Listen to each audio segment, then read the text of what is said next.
sa mga kabataan dyan, huwag kayong puro pabigyan, tulong bigay ay mama.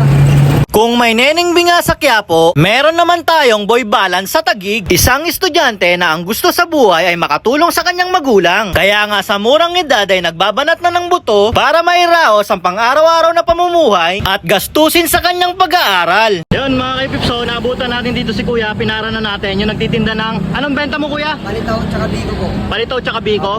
Bali, ilang years ka na nagtitinda niya Kuya? Ano po, 7 years po. Ay sige Kuya, baba mo muna Kuya para makabili ako. Yun o mga kayo-pips, pinara natin si Kuya. Bali nakita lang natin siya dito sa may kabaan ng Triumph mga kayo-pips. Ayan. Sinong gumagawa Kuya ng ano nyo, paninda nyo? Mama ko po yung gagawa nito, tsaka ako pinag-ibig. Ay, ikaw nagbebenta, mama mo gumagawa. Anong pangalan mo nga Kuya? Mark Anton Navarro po. Yun, si Mark Anton. Kuya, magkano yung benta mo sa palitaw nyo Kuya? Yung alam po, palitaw ko po, 3.20. Yung bigo po, 30. 30? Isang order? Lagi mo yung ginagawa? Opo. Ano yung Kuya, paano mo na-practice yan? Yung ano mo, yung pag-balance? Parang katuwaan lang po yung dati. Patingin niya ako Kuya ng mga benta mo Kuya. Ito po yung palitaw. Yun. Ito yung palitaw nyo.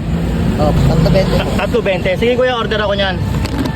Ano yun, talagang yan yung business nyo simula bata pa lang kayo? Po. Saan naman inaabot ng benta mo niyan, boss? Mala po, Taguig mula Parañaque po. Taguig hanggang Parañaque. Opo. Tuwing gantong oras ka lang nagbebenta? Opo, Taguigan po lang po. Alauna hanggang anong oras yan, boss? Pag na ano po, naubos naman po siya ng alas 4 o 5. Eh mga kaibig yung binibenta nyo, 3.20. Yung, ano tawag dito Kuya? Palitaw po. Palitaw. Tapos yung isa Kuya, ano pa yung binibenta nyong isa? Ito mo bigo. Yan, biko. Tingnan niya ako Kuya. Yun oh. Eto magkano naman to Kuya? 30 lang po. 30 pesos lang to. Sige, order rin ako na isa Kuya. Ito po. Yun, eto na mga kaibig. So, bali, yung na-order natin, 50 pesos lang. Solid ni Kuya.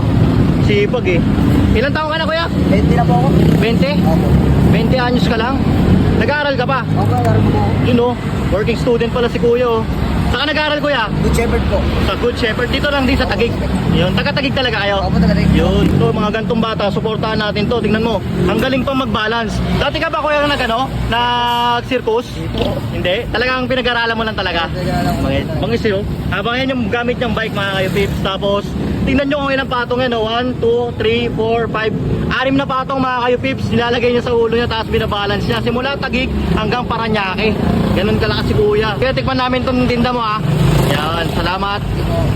Yun mga kaibibs, dito nga tayo ngayon sa kahabaan ng Triumph kung saan natin lagi nakikita si Kuya Mark na dumadaan at nagbebenta. Nga yung bata na makikita nyo na maraming panindang merienda yung nakapatong sa ulo niya habang nagbabike.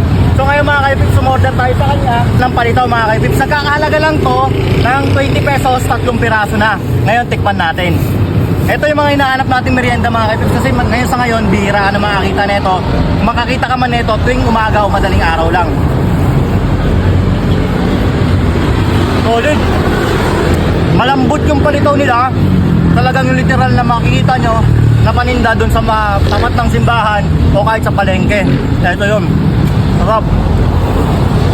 Tikman din natin yung kanilang biko. Kakaiba nga yung biko nila dito mga kaipips. Medyo kulay green siya. Tsaka tingnan nyo naman oh. Ayan oh. Malagkit na malagkit talaga. Tingnan natin. Yung biko niya, lasang-lasa mo talaga yung gata. Ganda ng pagkakaluto, tamang tamis, na may tamang alat. Tapos sinabayan mo pa ng kanilang latik. Eto. Ay mga kaipips. So, sarap. Nagmamantika talaga yung latik nila, lasang-lasa. Solid. At yun na nga mga kaibigs, pag napadayo nga kayo dito sa Triumph at nakita nyo dito si Kuya Mark na nagbebenta ng kanyang merienda, huwag na kayo magkatubiling bumili dahil solid ang merienda niya dito. Hindi lang yan na palitaw tsaka biko, paiba-iba yan araw-araw. Kaya ano pang hinihintay nyo? Bili na kayo at bumagtrip neto.